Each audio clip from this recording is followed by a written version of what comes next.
Episodio 162. Y no solo fue humilde para sí María Santísima, sino que fue gran maestra de los apóstoles y discípulos en esta virtud, porque era necesario que se fundasen y arraigasen en ella para los dones que habían de recibir, y que las maravillas que con ellos habían de obrar, no sólo delante en la fundación de la Iglesia, sino también, desde luego, en su predicación. Los sagrados evangelistas dicen que nuestro celestial Maestro envió delante de sí primero a los apóstoles y después a los 72 discípulos, y les dio potestad de hacer milagros, expeliendo demonios y curando enfermos. Y la gran maestra de los humildes les advirtió y exhortó con ejemplo y palabras de vida cómo se habían de gobernar en obrar estas maravillas. Y con su enseñanza y peticiones se les infundió a los apóstoles nuevo espíritu de profunda humildad y sabiduría, para conocer con más claridad cómo aquellos milagros los hacían en virtud del Señor, y que a su poder y bondad sola se le debía toda la gloria de aquellas obras, porque ellos eran unos puros instrumentos. Y como al pincel no se le debe la gloria de la pintura, ni a la espada de la victoria, y todo se le atribuye al pintor, o al capitán, o soldado que lo mueve o gobierna. Así, la honra y alabanza de las maravillas que harían, toda la habían de remitir a su Señor y Maestro, de quien todo bien se deriva. Y es de advertir que nada de esta doctrina se halla en los evangelios que les dijese al Señor, a los apóstoles, antes que fuesen a la predicación, porque esto lo hizo la Divina Maestra. Y con todo eso, cuando volvieron los discípulos a la presencia de Cristo nuestro Señor, y muy alegres le dijeron que en su nombre se les habían sujetado los demonios, entonces el Señor les advirtió que les había dado aquella potestad, pero que no se holgasen por aquellas obras, sino porque sus nombres estaban escritos en el cielo. Tan delicada como esto es nuestra humildad, que aun en los mismos discípulos del Señor tuvo necesidad de tantos magisterios y preservativos. Para fundar después la Santa Iglesia fue más importante esta ciencia de la humildad que Cristo nuestro Maestro y su Madre Santísima enseñaron a los apóstoles, por las maravillas que obraron en virtud del mismo Señor, en confirmación de la fe y predicación del Evangelio, porque los gentiles, acostumbrados a dar ciegamente divinidad a cualquiera cosa grande y nueva, viendo los milagros que los apóstoles hacían, los quisieron adorar por dioses, como sucedió a San Pablo y San Bernabé en Licaonia, por haber curado un tullido desde su nacimiento. Y a San Pablo le llamaban Mercurio, y a San Bernabé Júpiter. Y después en la isla de Malta, porque San Pablo no murió de la picadura de una víbora, como sucedía a todos los que estas serpientes mordían, le llamaron Dios. Todos estos misterios y razones prevenía María Santísima con la plenitud de su ciencia, y como coadjutora de su Hijo Santísimo concurría en la obra de su majestad y de la fundación de la ley de gracia. En el tiempo de la predicación, que fue 3 años, subió Cristo nuestro Señor a celebrar la Pascua a Jerusalén 3 veces, y siempre le acompañó su Beatísima Madre, y se halló presente cuando a la primera ocasión sacó del templo con el azote a los que vendían ovejas, palomas y bueyes en aquella casa de Dios.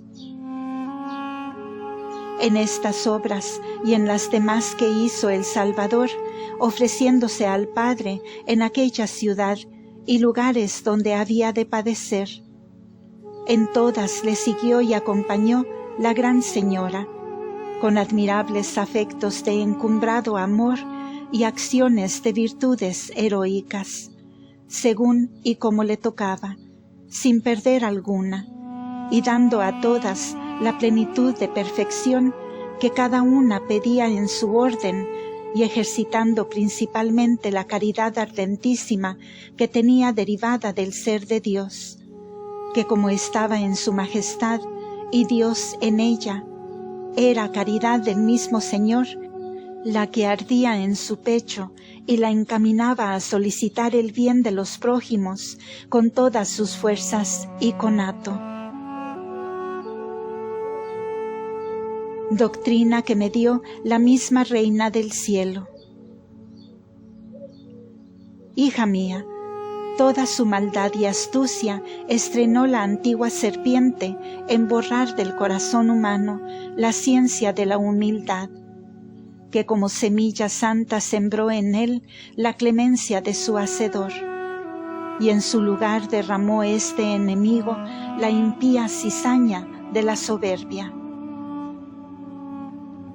Para arrancar esta y restituirse el alma al bien perdido de la humildad, es necesario que consienta y quiera ser humillada de otras criaturas, y que pida al Señor con incesantes deseos y verdadero corazón esta virtud y los medios para conseguirla.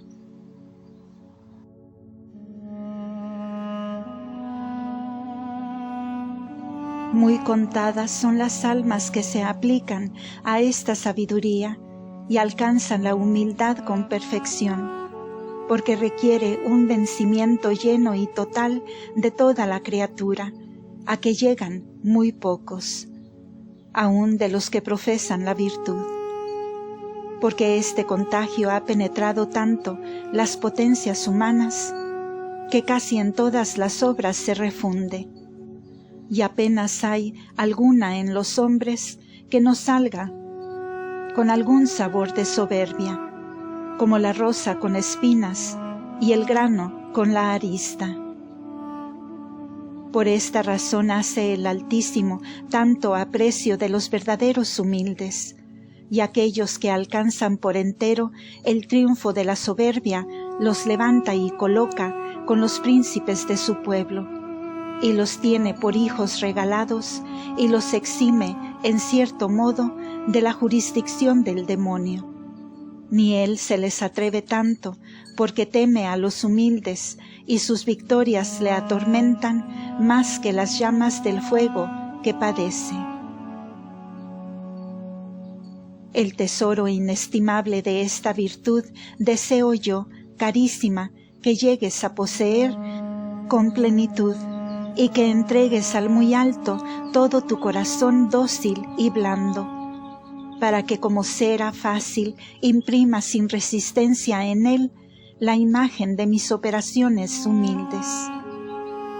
Y habiéndote manifestado tan ocultos secretos de este sacramento, es grande la deuda que tienes de corresponder a mi voluntad, y no perder punto ni ocasión que te puedas humillar y adelantar en esta virtud, que dejes de hacerlo, como conoces que yo lo hice, siendo madre del mismo Dios, y en todo llena de pureza y gracia, y con mayores dones me humillé más, porque en mi estimación excedían más a mis merecimientos y crecían mis obligaciones. Todos los demás hijos de Adán sois concebidos en pecado, y ninguno hay que por sí mismo no peque. Y si nadie puede negar esta verdad de su naturaleza infecta, ¿qué razón hay para que no se humille a Dios y a los hombres? El abatirse hasta la tierra y ponerse en el último lugar después del polvo no es grande humildad para quien ha pecado, porque siempre tiene más honra de la que merece. Y el humilde verdadero ha de bajar a menos lugar del que le toca. Si todas las criaturas le desprecian y aborrecen o le ofenden, si se reputa por digno del infierno, todo esto será justicia más que humildad, porque todo es darle su merecido. Pero la profunda humildad extiéndese a desear mayor humillación de la que le corresponde de justicia al humilde. Y por esto es verdad que ninguno de los mortales puede llegar al género de humildad que yo tuve, como lo has entendido y escrito. Pero el Altísimo se da por servido y obligado de que se humillen en lo que pueden y deben de justicia. Vean ahora los pecadores soberbios su fealdad y entiendan, son monstruos del infierno en imitar a Lucifer en la soberbia. Porque este vicio le halló hermoso y con grandes dones de gracia y naturaleza. Y aunque se desvaneció de los bienes recibidos, pero en efecto los poseía y los tenía como por suyos. Mas el hombre, que es barro, y sobre eso ha pecado, y está lleno de fealdad y abominaciones. Monstruo es si se quiere engreír y desvanecer. Y por este desatino excede al mismo demonio, porque ni tiene la naturaleza tan noble, ni la gracia y hermosura que tenía Lucifer. Y este enemigo y sus secuaces desprecian y hacen burla de los hombres que con tan bajas condiciones se ensoberbecen, porque conocen su locura y delirio contentible y vano. Atiende, pues, hija, a este desengaño y humíllate más que la tierra, sin mostrar más sentimiento que ella cuando el Señor por sí o por las criaturas te humilla. De ninguna te juzgues agraviada, ni te des por ofendida. Y si aborreces la ficción y mentira, advierte que la mayor es apetecer honra y lugar alto, el que por cualquiera pecado, aunque sea leve, merece estar debajo de todo lo visible y más ínfimo del mundo. No distribuyas a las criaturas lo que Dios hace para humillarte a ti, y a ellas con aflicciones y tribulaciones, porque esto es quejarse de los instrumentos, y es orden de la divina misericordia afligir con castigos, para reducir a los hombres a su humillación. Y así lo hace hoy su Majestad con los trabajos que padecen estos reinos, si acabasen de conocerlo. Humíllate en la divina presencia por ti y por todos tus hermanos, para aplacar su enojo, como si tú sola fueras culpada y como si no hubieras satisfecho, pues en la vida nadie puede saber si lo ha hecho, y procura aplacarle como si tú sola le hubieras ofendido. Y en los dones y favores que has recibido y recibieres, muéstrate agradecida, como quien menos merece y tanto debe. Y con este estímulo, humíllate más que todos y trabaja sin cesar para que en parte satisfagas a la divina piedad que tan liberal se ha mostrado contigo.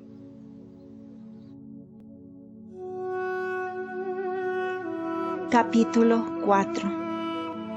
Con los milagros y obras de Cristo y con los de San Juan Bautista se turba y equivoca el demonio. Herodes prende y degüella a San Juan Bautista y lo que sucedió en su muerte. Prosiguiendo el Redentor del mundo en su predicación y maravillas, salió de Jerusalén por la tierra de Judea, donde se detuvo algún tiempo bautizando, como dice el evangelista San Juan en el capítulo 3. Aunque luego, en el 4, declara bautizaba por mano de sus discípulos. Y al mismo tiempo estaba su precursor, San Juan Bautista, bautizando también en Enón, ribera del río Jordán, cerca de la ciudad de Salim. Y no era uno mismo el bautismo, porque el precursor bautizaba en sola agua y con el bautismo de penitencia. Pero nuestro Salvador daba su bautismo propio, que era la justificación y eficaz perdón de los pecados, como ahora lo hace el mismo bautismo, infundiendo la gracia con las virtudes e imprimiendo el carácter sacramental del bautismo. Y a más de esta oculta eficacia y efectos del bautismo de Cristo, se juntaba la eficacia de sus palabras y predicación y la grandeza de los milagros con que todo lo confirmaba. Y por esto concurrieron a él más discípulos y seguidores que al Bautista, cumpliéndose lo que él mismo santo dijo, que convenía creciese Cristo y que él fuese menguado. Al bautismo de Cristo nuestro Señor asistía de ordinario su Madre Santísima, conociendo los efectos divinos que causaba en las almas aquella nueva regeneración, y como si ella los recibiera por medio del sacramento, los agradecía y daba el retorno a su autor con cánticos de alabanza y grandes actos de las virtudes, con que en todas estas maravillas granjeaba incomparables y nuevos merecimientos.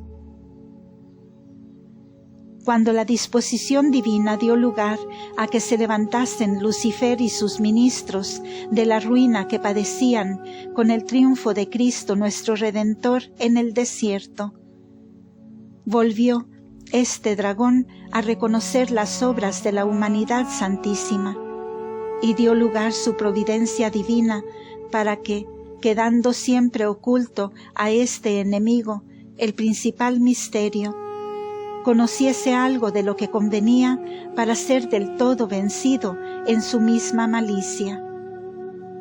Conoció el grande fruto de la predicación, milagros y bautismo de Cristo Señor nuestro, y que por este medio innumerables almas se apartarían de su jurisdicción, saliendo de pecado y reformando sus vidas. Y también conoció en su modo lo mismo en la predicación de San Juan Bautista y de su bautismo de penitencia, aunque siempre ignoraba la oculta diferencia de los maestros y sus bautismos. Pero del suceso conjeturó la perdición de su imperio. Si pasaban adelante las obras de los nuevos predicadores, Cristo nuestro bien y San Juan Bautista. Y con esta novedad se halló turbado y confuso Lucifer, porque se reconocía con flacas fuerzas para resistir al poder del cielo, que sentía contra sí por medio de aquellos nuevos hombres y doctrina. Turbado, pues, en su misma soberbia, en estos recelos, juntó de nuevo otro conciliábulo con los demás príncipes de sus tinieblas, y les dijo: Grandes novedades son estas que hallamos en el mundo estos años, y cada día van creciendo, y con ellas también mis recelos de que ya ha venido a él el Verbo divino, como lo tiene prometido, y aunque he rodeado todo el orbe, no acabo de conocerle. Pero estos dos hombres nuevos que predican y me quitan cada día tantas almas, me ponen en sospechoso cuidado, y al uno nunca le he podido vencer en el desierto, y el otro nos venció y oprimió a todos cuando estuvo en él, y nos ha dejado cobardes y quebrantados. Y si pasan delante con lo que han comenzado, todos nuestros triunfos se volverán en confusión. No pueden ser entrambos Mesías, ni tampoco entiendo si lo es alguno de ellos, pero el sacar tantas almas de pecado es negocio tan arduo, que ninguno lo ha hecho como ellos hasta ahora, y supone nueva virtud, que nos importa investigar y saber de dónde nace, y que acabemos con estos dos hombres. Y para todo, seguidme y ayudadme con vuestras fuerzas y poder, astucia y sagacidad, y porque sin esto se vendrán a postrar nuestros intentos. Fin de este episodio. Gracias por escuchar.